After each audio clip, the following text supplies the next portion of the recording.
Police ഓഫീസർമാരെ സംരക്ഷണയിലും അവരുമായിട്ട് ബന്ധമുള്ള 2000-ഓളം ആൻറ്റി സോഷ്യൽ എലിമെൻറ്റ്സ് ഗുണ്ടകൾ കേരളത്തിലുണ്ട്. സ്വർണം കള്ളക്കടത്ത് കൊണ്ടുവരുന്ന സ്വർണം അത് വീണ്ടും കൊണ്ടുപോകുന്നവരെ നിന്ന് തട്ടിപ്പറിച്ചുകൊണ്ട് പോകുന്നവരാണ് സ്വർണം പൊട്ടിക്കലുകാർ. അതിലൊരു ഉസ്താദാണ് ഇയാൾ. പോലീസിനെതിരായിട്ട് തെറ്റ് വന്നു കഴിഞ്ഞാൽ അത് രാജ്യദ്രോഹ കുറ്റമായിട്ടാണ് എൻ്റെ കാഴ്ചപ്പാടിൽ. അപ്പോൾ 124A പ്രകാരം കേസെടുക്കണമെന്നാണ് ഞാൻ പറയുന്നത്. പിന്നെ 10-20 വർഷം കിടന്നോളും. കാരണം അത് രാജ്യദ്രോഹ പ്രവൃത്തിയാണ്. ഇയാൾ കഴിഞ്ഞ 10 വർഷം കൊണ്ട് കേരളത്തിലെ എല്ലാ ജില്ലകളിലും ഗുണ്ടകളെ ഒരു അസോസിയേഷൻ ഉണ്ടാക്കി. ഇതൊരു അണ്ടർവേൾഡിൻ്റെ ഒരു സിസ്റ്റമാണത്. അപ്പോൾ ഈ 2000 പേരെ കേരളത്തിലെ ആൻറ്റി സോഷ്യൽ എലിമെൻറ്റിനെ 107 വെച്ച് ബുക്ക് ചെയ്യണമെന്നാണ് ഞാൻ പറയുന്നത്. നമുക്ക് നിയമം കിടപ്പുണ്ട്, അത് നടപ്പാക്കിയാൽ മതി.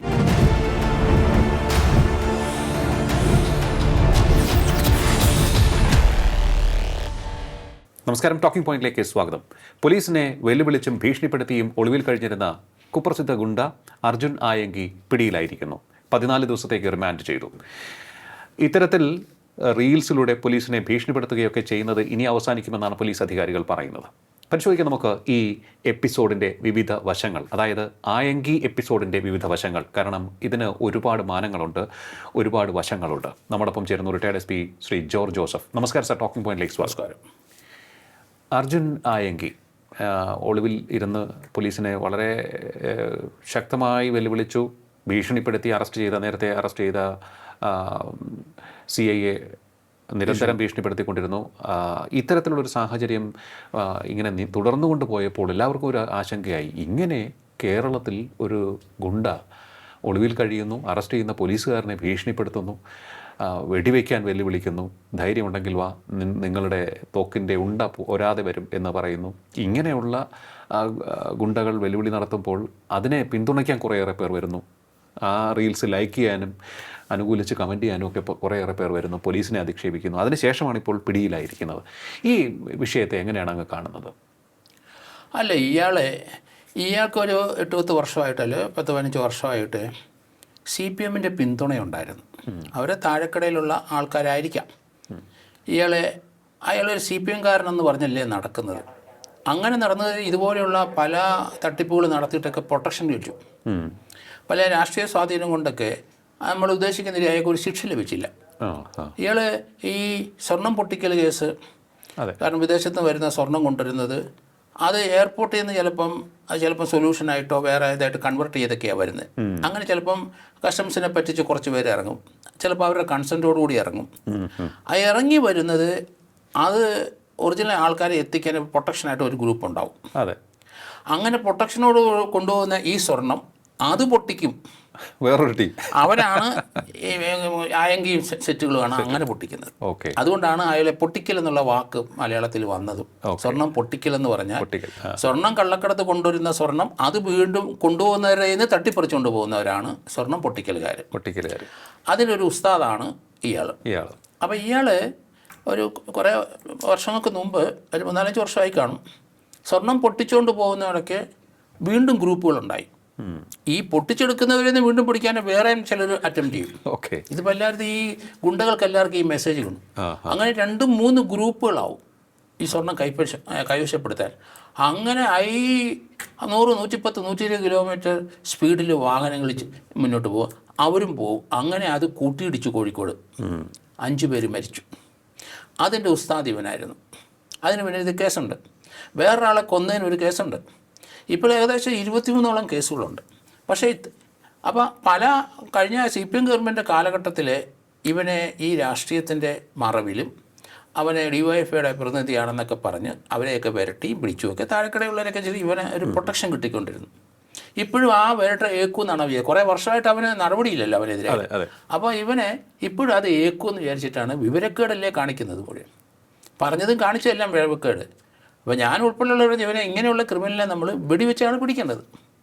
കാരണം അവനെ പിടിക്കാൻ പോകുന്ന പോലീസ് ഉദ്യോഗസ്ഥനും ജീവൻ അപകടത്തിലാവൂലേ. കാരണം അവൻ്റെ കയ്യിലും ആയുധങ്ങളുണ്ടാവും. അവൻ്റെ ആയുധം കൊണ്ട് പറയാനൊക്കത്തില്ല. അപ്പോൾ അതുകൊണ്ട് അങ്ങനെയുള്ളവനെ പിടിക്കാൻ പോകുമ്പോൾ നമ്മൾ അത് ചലഞ്ച് ചെയ്യുമ്പോൾ പോലീസ് ഉദ്യോഗസ്ഥർ ശ്രദ്ധിക്കണം.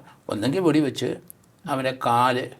അവനെ പോലീസിൻ്റെ മുമ്പിലോ കോടതിയുടെ മുമ്പിലൊന്നും മുട്ടുകുത്താൻ പോകുന്നില്ല. അപ്പോൾ നമ്മൾ വെടിവെച്ച് അവൻ്റെ മുട്ടിനിട്ടടിച്ചാലേ മുട്ടുകുത്തും അവന്. അതുകൊണ്ട് മുട്ടുകുത്തി തന്നെ പിടിക്കണം. 2 കാലിലും വെടിവെക്കണമെന്നാണ് ഞാൻ പറഞ്ഞത്. അതിനല്ലേ പോലീസിന് സോക്ക് കൊടുത്തിരിക്കുന്നത്. ഇങ്ങനെയുള്ള ഡേഞ്ചറസ് ആയിട്ടുള്ള ക്രിമിനലിനെ തമിഴ്നാടും UPയിലും കർണാടകയിലൊക്കെ അവർ കൊന്നുകളയാണ്. കാരണം സമൂഹത്തിന് മൊത്തമായി ത്രട്ടല്ലേ. എത്ര പേരെ കൊന്നിരിക്കുന്നു, എത്ര പേരെ കൊല്ലാക്കൊല കൊന്നിരിക്കുന്നു, എന്തുമാത്രം കുറ്റങ്ങൾ ചെയ്തവരാണ്. അപ്പോൾ അങ്ങനെയുള്ള ഒരാൾ സമൂഹത്തിന് ആവശ്യമില്ല. അതുകൊണ്ടാണ് അവിടെയുള്ള പോലീസ് ഉദ്യോഗസ്ഥന്മാരൊക്കെ ആ റിസ്ക് ഏറ്റെടുത്തിട്ട് വെടിവെച്ച് കൊന്നാണ് പിടിക്കുന്നത്. അപ്പോൾ കേരളത്തിലും അത് ചെയ്യേണ്ടി വരും. ഇങ്ങനെയുള്ള സ്വന്തം പോലീസുകാരുടെ ജീവനും വിലയുള്ളതാണ്, അവർക്കും കുടുംബമുള്ളതാണ്, അവർക്ക് ജീവിതമുള്ളതാണ്. അപ്പോൾ അവർക്ക് ഇത്തരത്തിലുള്ള ത്രെട്ട് നേരിടുമ്പോൾ അവർക്ക് സ്വയരക്ഷയ്ക്കായി ഉപയോഗിക്കാം അല്ലേ? അത് സ്വയരക്ഷയ്ക്ക് മാത്രമല്ല, ഇയാളൊരു ഡേഞ്ചറസ് ക്രിമിനൽ ആണല്ലോ, സമൂഹത്തിനാകെ ഒരു അപകടം. കാരണം ഇവൻ പറഞ്ഞല്ലോ, കോതമംഗലത്തെ പോലീസ് സ്റ്റേഷനിലെ സർക്കിൾ ഇൻസ്പെക്ടർ പെൻഷൻ പറ്റിയാലും അവന് പെൻഷൻ പറ്റി ജീവിക്കാൻ പറ്റില്ല എന്ന് പറഞ്ഞാൽ അത് ത്രട്ടണിങ് അല്ലേ, അത് അവനെ കൊല്ലുമെന്നല്ലേ എൻ്റെ അർത്ഥം. അതുപോലെ തന്നെ ഊന്നുകൽ പോലീസ് സ്റ്റേഷൻ SHO ഇതുപോലെ ഭീഷണിപ്പെടുത്തി. അപ്പം നമ്മുടെ ഭരണഘടന അനുസരിച്ചുള്ള പോലീസ് ഉദ്യോഗസ്ഥന്മാർ, കോൺസ്റ്റിറ്റ്യൂഷൻ അനുസരിച്ചുള്ള ആ ജോലി ചെയ്യുന്ന ആ പോലീസ് ഉദ്യോഗസ്ഥന്മാർ ലൈഫിന് ത്രെട്ടുള്ള ഒരാൾ ഇന്ത്യയിൽ ജീവിക്കാൻ പറ്റില്ല. സർ, ഇവിടെ രണ്ട് വശങ്ങളുണ്ട്. ഒന്ന്, പോലീസ് ഉദ്യോഗസ്ഥർ സത്യസന്ധമായി ജോലി ചെയ്യാൻ ശ്രമിക്കുമ്പോൾ അവരുടെ ജോലിയെ പല വിധത്തിൽ സമ്മർദ്ദത്തിൽ ആക്കി അവരെ സമ്മർദ്ദത്തിലാക്കി അവരുടെ ജോലി തടസ്സപ്പെടുത്തുന്ന മേലുദ്യോഗസ്ഥരുണ്ടാകും, രാഷ്ട്രീയക്കാരുണ്ടാകും. മറ്റൊന്ന്, ഇത്തരത്തിൽ ഭീഷണിപ്പെടുത്തുന്ന ഗുണ്ടകളുണ്ടാകും. ഞാൻ ആലോചിക്കുന്നത് പോലീസുകാരുടെ സാഹചര്യമാണ്, അവസ്ഥയാണ്. അവർക്ക് സത്യസന്ധമായി ജോലി ചെയ്യണം എന്നുണ്ടെങ്കിൽ അതൊരു വലിയ അത്ഭുതം സംഭവിക്കേണ്ടിയിരിക്കുന്നു എന്നൊരവസ്ഥയിലേക്കാണോ പോകുന്നത്, അതോ രണ്ടും കൽപ്പിച്ച് അങ്ങ് ഇറങ്ങണം എന്നുള്ളതാണോ അങ്ങയുടെ അഭിപ്രായം? ഇല്ല, ഞാൻ എൻ്റെ കാഴ്ചപ്പാടും അങ്ങനെയാണ്. ഞാൻ രണ്ടും കൽപ്പിച്ച് നിൽക്കും. കാരണം അങ്ങനെയുള്ളൊരു പോലീസ് വന്നാൽ മതിയെന്നേ. അല്ലാത്തവർ വേറെ പണിക്ക് പോകും. ഇവിടെ വന്ന് ശമ്പളം കിട്ടാൻ വേണ്ടി മാത്രമല്ല, ഒരു കമ്മിറ്റ്മെൻറ്റാണ്. പോലീസ് ഓഫീസർ എന്ന് പറഞ്ഞാൽ സമൂഹത്തിന് ജീവനും സ്വത്തിനും സംരക്ഷണം കൊടുക്കാൻ ബാധ്യസ്ഥരാണ് ഭരണഘടന അനുസരിച്ച്. അപ്പോൾ ഒരു കമ്മിറ്റ്മെൻ്റ് അല്ലേ, അങ്ങനെയുള്ളവരെ പോലീസ് വരാവുള്ളൂ. കാരണം ഞാൻ റിസ്ക് ഉള്ള ഒരു സംഗതിയാണ്, ഹൈ റിസ്ക് തന്നെയാണ്. കാരണം കഴിഞ്ഞ 10 വർഷമായി ഇയാളെ ആരും ഒന്ന് തൊടാൻ പോലും ഒരുമ്പെട്ടില്ല. അപ്പോൾ അത്രയും സംരക്ഷണം, ഒരു അദൃശ്യമായ സംരക്ഷണം അയാൾക്കുണ്ട്, രാഷ്ട്രീയ പൊളിറ്റിക്കൽ പ്രൊട്ടക്ഷൻ ഉണ്ട് എന്ന് തന്നെയല്ലേ നമ്മൾ മനസ്സിലാക്കേണ്ടത്? അത് തന്നെയാണ് അയാളുടെ വളർച്ച അങ്ങനെയാണ്. അതുകൊണ്ടാണ് അയാൾക്ക് നിയമത്തോടോ കോടതിയോടോ ഒന്നും ഭയമില്ല അവന്. കാരണം ആ രീതിയിൽ സംസാരം കണ്ടില്ലേ. അവന് ഷൗക്കത്ത് അലിയെ ഒരു പേടിയുണ്ട് പല ഗുണ്ടകൾക്കും. ആ ഷൗക്കത്ത് അലി ഇപ്പം അവിടുത്തെ കോഴിക്കോട് കമ്മീഷണറാണ്. അപ്പോൾ അന്നേരം ഇവന് അതിനകത്ത് റിപ്ലൈ ഇട്ടു 2 ദിവസം മുമ്പ്, ഷൗക്കത്ത് അലി എന്താ മായാവിയാണോ എന്ന് പറഞ്ഞ വർത്തമാനം കണ്ടില്ലേ. അപ്പം ഭാഷ ഉപയോഗിക്കുന്ന കണ്ടില്ലേ അതിനകത്ത്. അപ്പം ഓരോ കാര്യത്തിനും അന്നേരം മറുപടി കൊടുക്കുകയാണ്. അത് അവന് എന്നാൽ സാധാരണഗതിയിൽ അങ്ങനെ റിയാക്ട് ചെയ്യുന്ന ലൊക്കേഷൻ നമുക്ക് കണ്ടുപിടിക്കാൻ പറ്റും. അതാണ് എനിക്കൊരു അത്ഭുതമായി തോന്നുന്നത്. ഇയാൾക്ക് എങ്ങനെ ഇത്രയും ദിവസം ഇത്തരത്തിൽ ഫേസ്ബുക്കിൽ നിരന്തരം പോസ്റ്റ് ചെയ്തുകൊണ്ടിരിക്കുന്നു, എന്നിട്ടും പോലീസിന് പിടിക്കാൻ സാധിക്കുന്നില്ല? അപ്പോൾ ചിലരൊക്കെ ചോദിക്കുന്നതോ, ഇതിപ്പോൾ ചിലപ്പോൾ ചില പോലീസുകാരുടെ ഒത്തുകളി ചിലപ്പോൾ ഉണ്ടായേക്കും ഇയാളെ പിടിക്കാൻ. കാരണം ഇടതുപക്ഷത്തിൻ്റെ ഗ്രിപ്പ് ഇപ്പോഴും പോലീസിലുണ്ട്. അതുകൊണ്ട് തന്നെ ഇയാൾ ഇടതുപക്ഷത്തിൻ്റെ ആളാണ് എന്ന് പറയാതെ പറയുന്ന കുറേയേറെ സംഭവങ്ങൾ നമുക്ക് മുന്നിലുണ്ട്. അതുകൊണ്ട് ഇയാൾക്ക് ആ ഒരു പ്രൊട്ടക്ഷൻ ചിലപ്പോൾ കിട്ടിയേക്കും എന്ന സംശയം തോന്നിയിരുന്നു. എങ്ങനെ ഇയാൾ ഇത്രയും ദിവസം പോലീസിൻ്റെ കണ്ണ് വെട്ടിച്ച് അല്ലെങ്കിൽ പോലീസിനെ വെട്ടിച്ച് നടന്നു? അല്ല, അത് നേരത്തെ മുതലേ. കാരണം പോലീസ് സാധാരണ ഒരു കോളോ അനോണിമസ് കോളോ സോഷ്യൽ മീഡിയയിലോ ഒക്കെ വന്നാൽ നമുക്ക് ലൊക്കേറ്റ് ചെയ്യാൻ പറ്റുമോ? ഡിവൈസ് അങ്ങനെയാണ്, ഇമ്മീഡിയറ്റ് ആയിട്ട് ലൊക്കേറ്റ് ചെയ്യും പോലീസ്. അപ്പോൾ അത് ഇവിടെ സാധിക്കുന്നില്ല. ഇവനെ ഓരോ പോലീസിൻ്റെ നടപടിയും കളിയാക്കിക്കൊണ്ട് പരിഹസിച്ചുകൊണ്ട് ഇങ്ങനെ ഇട്ടുകൊണ്ടിരിക്കുകയാണ്. അത് ഇയാളല്ല ഇടുന്നതെന്ന് ഞാൻ അപ്പോഴേ പറഞ്ഞു. കാരണം അത് ഇയാൾക്ക് ഇടാൻ പറ്റില്ല, ഇയാളല്ല ഇടുന്നത്. പക്ഷേ പോലീസിന് ആ ഇടുന്നത് ആ പോസ്റ്റിങ് എവിടെ നിന്നാണെന്ന് ലൊക്കേറ്റ് ചെയ്യാൻ പറ്റുന്നില്ല. അതുകൊണ്ടാണ് വൈഫൈ ഒരു സാങ്കേതിക വിദ്യയാണത്. അത് ഞാനത് പറയുകയും ചെയ്തു 3-4 ചോദ്യം. ഇത് വൈഫൈ ആണ്. കാരണം ഇതിനകത്ത് റേഡിയോ ഫ്രീക്വൻസിയാണ് വൈഫൈ കൂടെ വരുന്നത്. റേഡിയോ ഫ്രീക്വൻസി നമുക്കറിയാം, റേഡിയോയിലൊരു ആൻറ്റിന ഉണ്ട് നമുക്ക് വീട്ടിൽ വെക്കുന്നത്.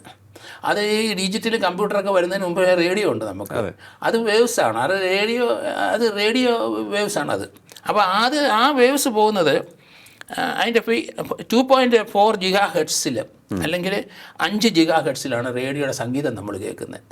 ആ ഫ്രീക്വൻസി പോയിട്ട് മൊബൈലിൽ വന്നിട്ട് അത് കൺവെർട്ട് ചെയ്യും. അതിന് ഡിജിറ്റലായിട്ട് കൺവെർട്ട് ചെയ്താണ് നമ്മൾ കേൾക്കുന്നത്. അപ്പോൾ നമ്മൾ വിചാരിക്കും ഇപ്പോൾ ലിയോ വിളിക്കുകയാണെന്ന് ഞാൻ വിചാരിക്കും, പക്ഷേ ലിയോയുടെ ലൊക്കേഷൻ അറിയാൻ പറ്റില്ല.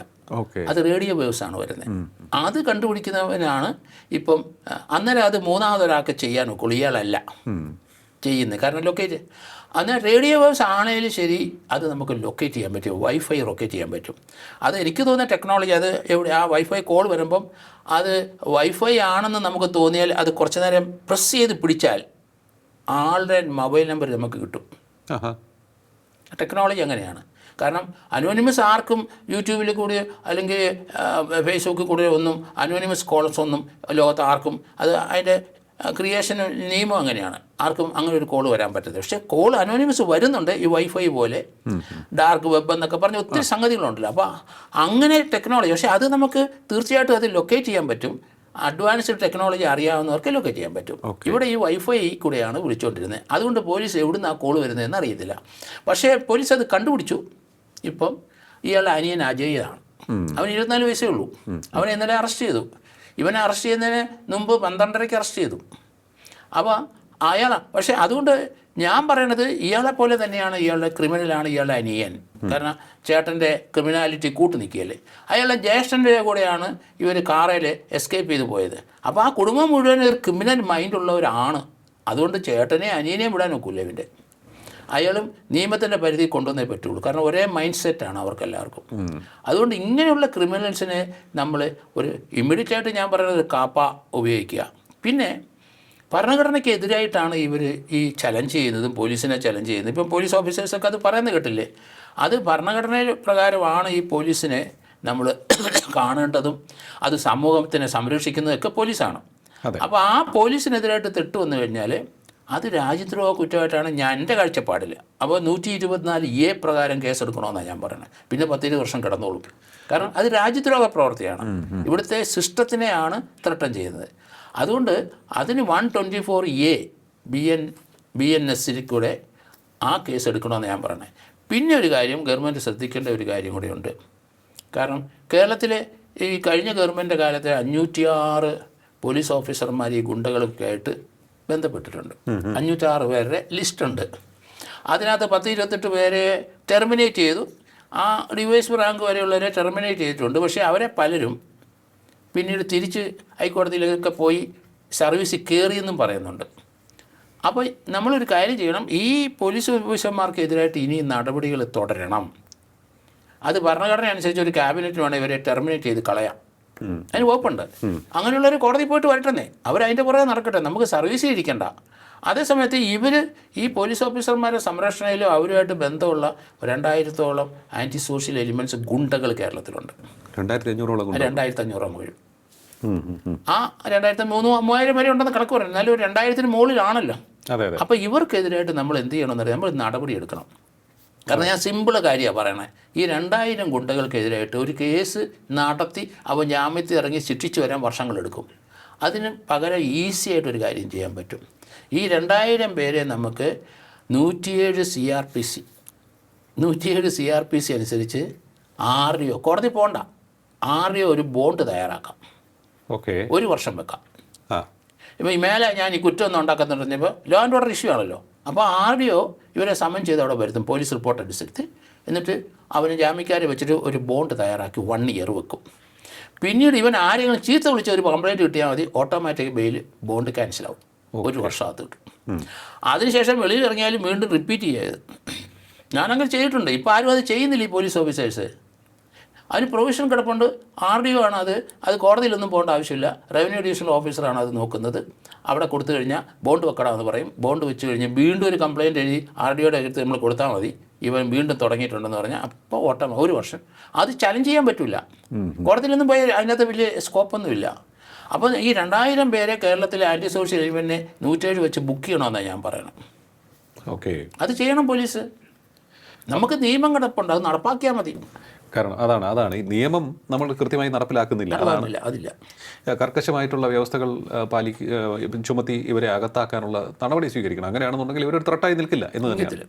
കാരണം അങ്ങനെ വന്നു കഴിഞ്ഞാൽ പൊളിറ്റീഷ്യൻസ് വിചാരിച്ചാൽ പോലും രക്ഷപ്പെടുത്താൻ പറ്റത്തില്ല അല്ലേ, സംരക്ഷണം കൊടുക്കാൻ പറ്റില്ല. അതാണ്. അപ്പം ഈ പോലീസ് ഓഫീസർ മാത്രം വിചാരിച്ചാൽ മതി. ഒരു പോലീസ് ഓഫീസർ മാത്രം വിചാരിച്ചാൽ 107 എടുത്ത് ഞാനൊക്കെ എത്ര പേരെ എടുത്തിട്ടുണ്ടെന്നറിയോ? പിന്നെ മിണ്ടത്തില്ല. ഞാനൊക്കെ ഹോട്ടലിലൊക്കെ ഇരിക്കുന്ന സമയത്ത് എത്രയോ പേരെ എടുത്തിരിക്കുന്നു. കാരണം ബോണ്ട് വെപ്പിക്കും. ഒരു കാര്യമില്ല, അവനെ വിളിക്കും, അവൻ്റെ അപ്പനും അമ്മയിലും അമ്മ സാറേ ഞാൻ പറഞ്ഞൊരു ബോണ്ട് വെച്ചാൽ മതി, അവിടെ പോയി വേറെ ഇതിനകത്ത് പ്രശ്നമൊന്നുമില്ല. അപ്പോൾ അവിടെ പോയി ഒരു ബോണ്ട് വയ്ക്കുക. അതിന് ശേഷമാണ് പണി തുടങ്ങുന്നത് നമ്മൾ. പിന്നെ ഇവൻ എൻ്റെ ഏരിയയിൽ അഭ്യാസം കാണിച്ചിട്ടുണ്ട്, അത് റിപ്പോർട്ട് എഴുതി കൊടുത്താൽ മതി, അല്ലെങ്കിൽ അതിനൊരു കേസ് എടുത്താലും മതി. അതിൻ്റെ കോപ്പി FIRൻ്റെ കോപ്പി RDO കൊടുത്തു കഴിഞ്ഞാൽ അപ്ലൈ ഓട്ടോമാറ്റിക്കായിട്ട് ഇവൻ്റെ ബെയിൽ ക്യാൻസലാവും. 1 വർഷമകത്ത് തുടങ്ങും. അല്ലേ, ഇതിപ്പോൾ ഞാൻ അർജുൻ ആയങ്കിയുടെ കേസ് എടുക്കുകയാണെന്നുണ്ടെങ്കിൽ ഇയാൾക്കെതിരെ വധശ്രമ കേസുണ്ട്, വധക്കേസുണ്ട്, സ്വർണ്ണം പൊട്ടിക്കൽ കേസുണ്ട്, ഇത്തരത്തിൽ പോലീസിനെ ഭീഷണിപ്പെടുത്തിയത് പ്രകാരമുള്ള കേസുണ്ട്. ഇങ്ങനെയുള്ള കേസുകളൊക്കെ ഉണ്ട്. എങ്കിലും ചിലപ്പോഴൊക്കെ ഇവരൊക്കെ കുറച്ച് നാൾ കഴിയുമ്പോൾ നടക്കുന്നത് കാണാം. അങ്ങനെ ഒരു അവസ്ഥ ഈ കേസിലുണ്ടാകുമോ? അല്ല, ജാമ്യം കിട്ടാവുന്ന വകുപ്പുകളാണല്ലോ എല്ലാം. മർഡർ കേസിനും ജാമ്യം കിട്ടൂലേ? അപ്പോൾ ഇയാൾ ചെയ്തിരിക്കുന്ന പ്രവൃത്തിയൊക്കെ ആ മർഡർ കേസിനേക്കാളും വിലയുള്ള ഓഫൻസസ് ആണ്. ചിലപ്പോൾ 7 വർഷം 8 വർഷം അവർക്കൊക്കെ ജാമ്യം കിട്ടും. ജാമ്യം കിട്ടി ഇവന്മാർ പിന്നെ അടുത്ത കേസ് ചെയ്യുകയല്ലേ. ഇയാൾക്ക് വലിയൊരു ടീമുണ്ടാവും. അപ്പം അങ്ങനെയുള്ളവരെ ഒതുക്കാനുള്ള സാധനമാണെന്ന് ഞാൻ പറഞ്ഞുകൊണ്ടിരിക്കുന്നത്. 107 അനുസരിച്ച് കൊണ്ടുപോകണം. അത് പലർക്കും 107 എടുത്തുകൊണ്ടൊന്നും പ്രയോജനമില്ല എന്നൊക്കെ എല്ലാവരും പറയാം. അല്ല, അത് കൃത്യമായിട്ട് നമ്മൾ അത് ഫോളോ ചെയ്ത് നിയമം അനുസരിച്ചാണ് അകത്ത് പൊക്കോളൂ. അത് തന്നെയല്ല, ഈ കേസിനകത്ത് പോലീസ് വേറൊരു കാര്യം ആഭ്യന്തര വകുപ്പ് മന്ത്രി ശ്രദ്ധിക്കണം. ഇവനെതിരായിട്ടുള്ള കേസ് എത്രയും പെട്ടെന്ന് പ്രോസിക്യൂഷൻ പോലീസ് ഓഫീസർമാർ പോയി കോടതിയിൽ നിന്ന് നടത്തി ഇവനെ ശിക്ഷിപ്പിക്കണം. അപ്പോൾ ഇവൻ ചെയ്ത പ്രവൃത്തിയാണ് 10, 50, 60 വർഷത്തിന് ശിക്ഷയാവും. പോലീസ് ഓഫീസേഴ്സിനെ ഭീഷണിപ്പെടുത്തുക, പൊതുജനങ്ങളെ ഭീഷണിപ്പെടുത്തുന്നതും ഒക്കെ അതിപ്പോൾ ഒരുപാട് പേര് ചെയ്യുന്നുണ്ട്. പക്ഷേ പോലീസ് ഓഫീസേഴ്സിനെ ഭീഷണിപ്പെടുത്തുക, അതിനെന്ത് ശിക്ഷയാണ് ഉള്ളത്? അതിന് പ്രത്യേക ശിക്ഷയൊന്നുമില്ല. അത് അറ്റംപ്റ്റ് ടു മർഡറോ അല്ലെങ്കിൽ ത്രെട്ടനിങ് ഒക്കെ വകുപ്പല്ലേ ഇടാനൊക്കെയുള്ളൂ. സാധാരണക്കാർക്ക് ഇടുന്ന വകുപ്പല്ലേ ഇടാനൊക്കെയുള്ളൂ. അവർക്ക് വേണ്ടി പ്രത്യേക ഒരു പക്ഷേ അതിനകത്ത് നടപടി പോലീസ് കൃത്യമായിട്ട് എടുത്തു കഴിഞ്ഞാൽ ഇന്ത്യയിൽ ഒരു ഗുണ്ടകളും ഒരുത്തനും ഇവിടെ കിടന്ന ആളാകത്തില്ല. കാരണം നമുക്ക് അവനെ ഇങ്ങനെ ഡേഞ്ചറസ് ആയ ക്രിമിനലിനെ വെടിവെച്ച് പിടിക്കാൻ ഉള്ള അധികാരമുണ്ട്. പക്ഷെ അത് വിനിയോഗിക്കണം. കാലും കയ്യും ഒക്കെ പോയി കഴിഞ്ഞാൽ പിന്നെ അവൻ്റെ കാര്യം തീർന്നില്ലേ. അതുകൊണ്ടാണ് ഞാൻ പറഞ്ഞ കാലിനടി വെടിവെക്കണമെന്ന്. അല്ല, പണ്ട് പഞ്ചാബിൽ ഗില്ല് എടുത്ത നടപടികൾ അവിടെ ക്ലീനാക്കി തീവ്രവാദികളിൽ നിന്നും. മുംബൈ പോലീസും വളരെ ശക്തമായി ഒരു വേള അവരും നടപടി സ്വീകരിച്ചിരുന്നു എന്ന് വേണം മനസ്സിലാക്കാൻ, ഈ അധോലോകക്കാരെ നിലയ്ക്ക് നിർത്താൻ വേണ്ടി. അപ്പോൾ അത്തരത്തിൽ നടപടി എടുക്കാൻ സാധിക്കുമെന്ന് അന്നൊക്കെ നമുക്ക് മനസ്സിലായി അല്ലേ? ആ ഒരു രീതിയിൽ പോലീസ് പോകേണ്ടിയിരിക്കുന്നു തോന്നുന്നു. കാരണം ഇപ്പോൾ കേരളവും ആ പഴയ പോലെ ശാന്തസുന്ദര കേരളം അല്ലെങ്കിൽ ശാന്തസുന്ദര ഭൂമി ഒന്നും അല്ല. നമ്മുടെ കൊച്ചിയിലായാലും തിരുവനന്തപുരത്തായാലും കാസർഗോട്ടായാലും എവിടെയായാലും ഈ ഗുണ്ടകളുണ്ട്. ഇവർക്ക് പൊളിറ്റീഷ്യൻസിൻ്റെ സപ്പോർട്ടും ഉണ്ട്. കാരണം പൊളിറ്റീഷ്യൻസിനെ നിലനിൽക്കാൻ ഈ ഗുണ്ടകളുടെ സപ്പോർട്ട് വേണമെന്ന് തോന്നുന്നു, ഭീഷണിപ്പെടുത്തിയ ആൾക്കാരെ വരുതിക്ക് നിർത്താൻ. അങ്ങനെയുള്ള ടൈൻറ്റഡ് ആയിട്ടുള്ള പൊളിറ്റീഷ്യൻസും ഉണ്ട് നമ്മുടെ നാട്ടിൽ. അപ്പോൾ അങ്ങനെ വരുമ്പോൾ ഇവർക്കെതിരെ ഗില്ലുമാർ അവതരിക്കണം കേരളത്തിലും അല്ലേ? അല്ല, നമ്മൾ നടപടി ശക്തമാക്കിയാൽ മതി. ഇപ്പം എന്നാണെന്നറിയോ, ഇപ്പം ഈ ഗുണ്ടകളൊക്കെ ഈ സോഷ്യൽ മീഡിയയിൽ കൂടി അവനെ ക്രൗഡ് ഫണ്ടിങ്, അതെ, ക്രൗഡ് ഫണ്ടിങ്ങിന് 16,000 രൂപ ഇപ്പം വന്ന്. അവനെ അനിയനിട്ട ക്രൗഡ് ഫണ്ടിങ്ങിന് കേസ് നടത്താൻ പൈസയില്ല എന്ന് പറഞ്ഞിട്ട് ക്രൗഡ് ഫണ്ടിങ് കോടിക്കണക്കിന് രൂപ വരും. ഈ ക്രിമിനൽസ് എല്ലാം 500, 1000 ഇട്ട് കൊടുത്താൽ പോരെ. ഇപ്പം 16,000 രൂപ വിത്തിൻ സെക്കൻഡിനകം വന്നതായിട്ടാണ് ഞാൻ മനസ്സിലാക്കിയത്. അപ്പോൾ ക്രൗഡ് ഫണ്ടിങ്ങിനാണ്. അപ്പം പണത്തിന് ഈ ഗുണ്ടകൾക്ക് ആർക്കും ഒരു പഞ്ഞവുമില്ല. കാരണം ഇഷ്ടം പോലെ പൈസ വരും. ഒന്നുമില്ല, ക്രൗഡ് ഫണ്ടിങ് എന്ന് പറഞ്ഞാൽ എല്ലാവരും ആ ഐഡിയോളജിയിൽ ഇപ്പോൾ സഞ്ചരിക്കുന്നവർ വീട്ടിൽ ചുമ്മാ ഇരിക്കുന്ന പൈസ ഇട്ട് കൊടുക്കും. അപ്പം ഞാൻ പറയുന്നത്, ക്രൗഡ് ഫണ്ടിങ്ങിൽ എത്ര പേര് പൈസ ഇട്ടോ അവർക്കെതിരായിട്ട് നടപടി വേണം. അതുപോലെ ഇവനെ ലൈക്ക് അടിച്ചവന്മാരുണ്ട്, അതും ഗുണ്ടകളാണ് ഇപ്പോൾ എല്ലാവരും. കാരണം ഗുണ്ടകൾ എല്ലായിടത്തും നമ്മൾ പ്രൊഫഷണൽ 1,000 പേര് 2,000 പേരുണ്ടെങ്കിലും അവരെ സഹായിക്കുന്നു, അവരുമായിട്ട് നിൽക്കുന്ന ഒരു 10,000-60,000 പേര് വേറെയുണ്ട്. അവിടെ നിന്നാണ് ഈ പൈസ വരുന്നത്. അപ്പോൾ ഇതൊക്കെ സാമൂഹ്യ ദ്രോഹമാണെന്ന് പറഞ്ഞിട്ട് അങ്ങനെ പൈസ ഇടുന്നവരെയും ലൈക്ക് അടിച്ചവരെയും പ്രോസിക്യൂട്ട് ചെയ്യണം. അത് 10,000, 2,000, 3,000 പേർക്കെതിരായിട്ട് കേസെടുക്കണം. എന്നാൽ ഈ പ്രശ്നങ്ങളെല്ലാം പരിഹരിക്കാം നമുക്ക്. കാരണം പിന്നെ മിണ്ടത്തില്ല, ഇവന് സോഷ്യൽ സപ്പോർട്ട് കിട്ടത്തില്ല. അപ്പോൾ അതുകൊണ്ടാണ് ഇതുപോലെ. കാരണം ഇപ്പം ഈ സോഷ്യൽ മീഡിയയിൽ കൂടെ പലരും സംസാരിക്കുന്നതിന് അവഗണനാപരമായ കാര്യങ്ങൾ അതിനകത്ത് സോഷ്യൽ മീഡിയ ഇടുന്നവർക്കെതിരായിട്ട് ഇപ്പം കേസ് വരുന്നുണ്ടല്ലോ. ഹൈക്കോടതിയിൽ, സുപ്രീം കോടതി വരെ കേസ് പോകുന്ന കാണുന്നില്ലേ? എന്ന് പറഞ്ഞ പോലെ ഇവൻ്റെ കാര്യത്തിൽ ഇവനെ ലൈക്ക് അടിച്ചവരും ഇവന് ഫണ്ട് ഇട്ട് കൊടുത്തവനും ഇവന് കാർ സപ്ലൈ ചെയ്ത് ഇവൻ്റെ ഒരു വളർച്ച നമ്മൾ ശ്രദ്ധിക്കണം. ഇയാൾ കഴിഞ്ഞ 10 വർഷം കൊണ്ട് കേരളത്തിലെ എല്ലാ ജില്ലകളിലും ഗുണ്ടകളെ ഒരു അസോസിയേഷൻ ഉണ്ടാക്കി. തിരുവനന്തപുരത്ത് 5 പേരെ ഇപ്പം കണ്ടില്ലേ? ഇതൊരു അണ്ടർവേൾഡിൻ്റെ ഒരു സിസ്റ്റമാണത്. ഇവിടെ അവൻ തിരുവനന്തപുരം ജില്ലയിൽ ഇവർ വന്നു കഴിഞ്ഞാൽ ഇവൻ എവിടെയെങ്കിലും ഇരുന്നാൽ മതി, ഇവൻ്റെ ഈ ഗുണ്ടകൾ അസോസിയേറ്റ്സ് അവർ വന്ന് ഇവന് വേണ്ട ഫുഡ് കൊടുത്തോളും, അവന് ആവശ്യമുള്ള കാറ് കൊടുക്കും. മൂവ്മെൻറ്റ് ഇപ്പം തന്നെ കണ്ടില്ല, ഇവനെ അറസ്റ്റ് ചെയ്യുന്നതിന് മുമ്പ് ആ ഓട്ടോയിലിരുന്ന് പയ്യന്നൂർ ചെന്നിട്ട് അവിടുന്ന് വക്കീലിൻ്റെ അടുത്തോട്ട് പോകാൻ ഒരു കാറ് വേണം. അത് വേറെ ഓട്ടോക്കാരൻ്റെ മൊബൈലിൽ കൂടെ വിളിച്ച് പറഞ്ഞിട്ട്. അപ്പോൾ അങ്ങനെ നമുക്കാർക്കും കിട്ടില്ല. പക്ഷേ ഇവനാണെന്ന് അറിഞ്ഞാൽ ഇവൻ്റെ പേര് കേൾക്കുമ്പോൾ ഇവൻ്റെ അസോസിയേറ്റ് ഗുണ്ടകളും അവരുടെ ശില്പന്തികളും അന്നേരം അവൻ്റെ കയ്യിരിക്കുന്ന വണ്ടി അയച്ചു കൊടുക്കും. ഈ ഓട്ടോറിക്ഷ ഡ്രൈവർ നൽകിയ വിവരം പോലീസിന് നിർണായകമായി ഇയാളെ പിടികൂടുന്നതിൽ. കാരണം ഇയാളുടെ ഫോൺ ഉപയോഗിച്ച് ഇയാൾ ആരെയോ വിളിക്കുന്നു, സംസാരിക്കുന്നു, അതൊക്കെ ഓട്ടോറിക്ഷ ഡ്രൈവർ കേൾക്കുന്നു, അയാൾക്ക് സംശയം തോന്നുന്നു, പോലീസിന് വിവരം നൽകുന്നു. അപ്പോൾ പിന്നീട് CCTV ദൃശ്യങ്ങളൊക്കെ നോക്കി കൺഫേം ചെയ്തിട്ടാണ് പിടികൂടുന്നത്. ഈ ഓട്ടോറിക്ഷ ഡ്രൈവറെ സ്വാഭാവികമായും ഇയാളുടെ ഫോൺ ഓട്ടോറിക്ഷ ഡ്രൈവറുടെ ഫോൺ ഉപയോഗിച്ച് മറ്റൊരാളെ ബന്ധപ്പെട്ടത് കൊണ്ട് തന്നെ ഇയാളെ ട്രാക്ക് ചെയ്യാൻ സാധിക്കും ഗുണ്ടകൾക്ക്. ഇയാളുടെ ജീവന ഭീഷണി ഉണ്ടാവില്ല ഇനി? അതൊക്കെ ചിലപ്പോൾ ഉണ്ടാകാൻ സാധ്യതയുണ്ട്. കാരണം പക്ഷേ ഇപ്പോഴത്തെ കാലത്ത് നമ്മൾ ജെൻസിയൊക്കെ ആലോചിച്ചാൽ അവർക്ക് ഭയമില്ല. ജെൻസിക്കൊന്നും ഭയമില്ല. ഡൽഹിയിലെ ജന്തർമന്ദിർ നടത്താൻ കുട്ടികൾക്ക് എന്താ പഠിക്കുന്നത്? അവർ ഇപ്പോഴത്തെ വ്യവസ്ഥിതിക്കെതിരായിട്ട് ശബ്ദം ഉയർത്തുകയാണ്, അതിന് തല്ലി. അപ്പോൾ അതുകൊണ്ട് ഈ പഴയ പോലെ ആൾക്കാർക്ക് ഈ ഗുണ്ടകളെ അത്ര ഭയമില്ല. കാരണം അവർക്കറിയാം അവന് കൗണ്ടർ എങ്ങനെയാണ് നീക്കേണ്ടതെന്ന് ഒരുതപ്പെട്ടവർക്കൊക്കെ അറിയാം. ഈ ഓട്ടോറിക്ഷ ഡ്രൈവർ എന്ത് ധൈര്യസമേതമാണ് അതിൽ പറഞ്ഞിരിക്കുന്നത്. ഇവിടെ നേരത്തെ ഞാൻ ഒരു 10-16 വർഷങ്ങൾക്ക് മുമ്പ് ഇവിടെ കണ്ണാടി ഷാജി എന്ന് പറഞ്ഞ ഒരാളെ കൊന്നിട്ടുണ്ട് കൗടിയാറിൽ. കണ്ണാടി ഷാജിയെ കന്ന് ആ കേസ് ശിക്ഷിക്കാൻ കാരണം ഒരു ഓട്ടോ ഇപ്പോൾ ഒരു പാവപ്പെട്ട ഒരുത്തനാണ്. പക്ഷേ അവനെ കൊല്ലൂന്ന് അവനറിയാം, പോലീസിനും അറിയാം. സാക്ഷി പറഞ്ഞുകൊണ്ടാണ് ആ കേസിനകത്ത് ഇപ്പോൾ ജീവപര്യന്തം തടവ് അനുഭവിക്കുന്നത് അവർ. കണ്ണാടി ഷാജിയെ കൊന്നവന്മാരെല്ലാം ഗുണ്ടകളല്ല. അപ്പോൾ അതിനകത്ത് സാക്ഷി പറഞ്ഞ ആൾ ഇപ്പോഴും പോലീസ് പ്രൊട്ടക്ഷൻ 2 പോലീസുകാരുണ്ടായില്ലേ. ഒത്തിരി വർഷങ്ങളായിട്ട് ഇപ്പം അയാൾ വീട്ടിലും അതിൻ്റെ പരിസരത്തുണ്ട്. ഇയാൾ കൂലിപ്പണിക്ക് പോകുന്നതിന് സാർ എൻ്റെ അടുത്ത് പലപ്പോഴും അയാൾ വിളിച്ച് പറയും, സാറേ ഞാൻ ആകെ എല്ലാം ചെയ്യാൻ നോക്കും, അവനെ ജീവന് സംരക്ഷിക്കുകയും ചെയ്യണം, പോലീസുകാർ വേണ്ടെന്ന് പറയാൻ നോക്കുമോ? ഇവൻ കൂലിപ്പണിക്ക് പോകുന്നിടത്ത് 2 പോലീസുകാർ നിൽക്കും. കുറേ വർഷങ്ങളായിട്ട് ഇതാണ് നടക്കുന്നത്. അപ്പം പോലീസ് പ്രൊട്ടക്ഷൻ ആവശ്യമുണ്ടെങ്കിൽ പോലീസ് പ്രൊട്ടക്ഷൻ കൊടുക്കും. അങ്ങനെ ഇവൻ്റെ കേസിനകത്ത് ത്രെട്ടുണ്ടെന്ന് ഓട്ടോക്കാരൻ ത്രെട്ടുണ്ടെങ്കിൽ പോലീസ് പ്രൊട്ടക്ഷൻ തീർച്ചയായിട്ടും കൊടുക്കും. അതിനൊന്നും തടസ്സമൊന്നുമില്ല. പക്ഷേ ഒരു പ്രൈവസി പോകത്തില്ലേ അയാളുടെ, അവിടെയാണ് ഈ പ്രശ്നം വരുന്നത്.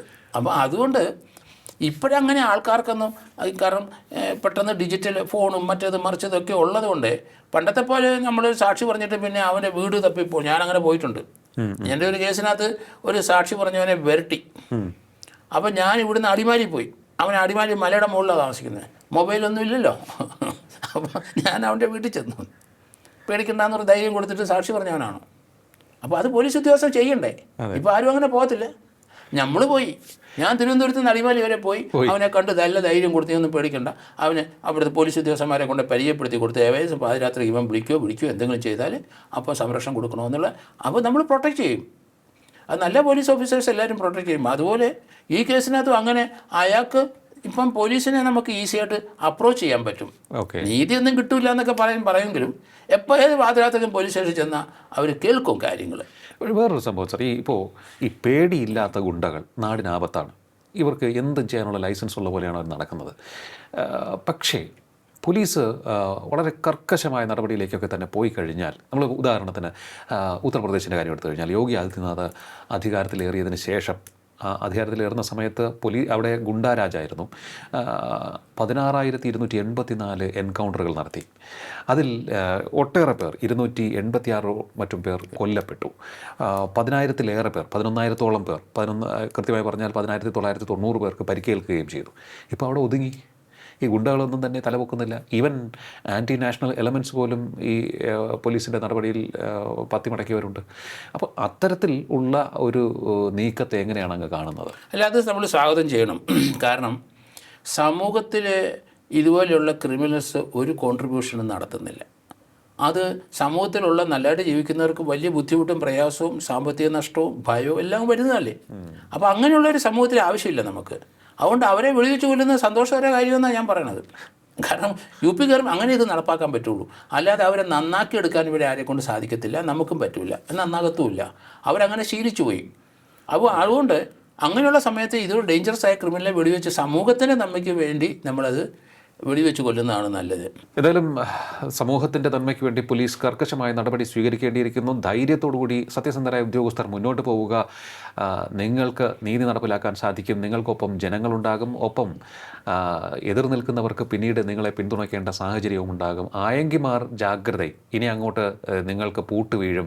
ഇത്തരത്തിൽ റീൽസ് ഇട്ടും പോലീസിനെ ഭീഷണിപ്പെടുത്തിയും ഒരു ഹീറോ പരിവേഷം നിങ്ങൾക്ക് ലഭിക്കില്ല. ജനങ്ങൾ മനസ്സിലാക്കി കഴിഞ്ഞു. നിങ്ങൾ ഹീറോയല്ല, സീറോയാണ്. നിങ്ങൾ നാടിനാപത്താണ്, നിങ്ങൾ വിപത്താണ്, നിങ്ങളെ ഇല്ലായ്മ ചെയ്യേണ്ടത് പോലീസിൻ്റെ ആവശ്യമാണ്, നീതിന്യായ സംവിധാനത്തിൻ്റെ ആവശ്യമാണ്, നാടിൻ്റെ ആവശ്യമാണ്, അത് ഉണ്ടായേ തീരൂ. നിങ്ങൾ ഒരു കാരണവശാലും ഹീറോയല്ല, നിങ്ങൾ ഭീരുക്കളാണ്, നിങ്ങൾ നാടിനാപത്താണ്, നിങ്ങൾ പിശാചുക്കളാണ്. വളരെയധികം നന്ദി സാർ ഇത്രയും സമയം ടോക്കിംഗ് പോയിന്റുമായി സംസാരിച്ചത്. ടോക്കിംഗ് പോയിന്റ് ഈ അധ്യായം ഇവിടെ പൂർണ്ണമാകുന്നു. അടുത്ത എപ്പിസോഡ് കാണാം നമുക്ക്. നമസ്കാരം.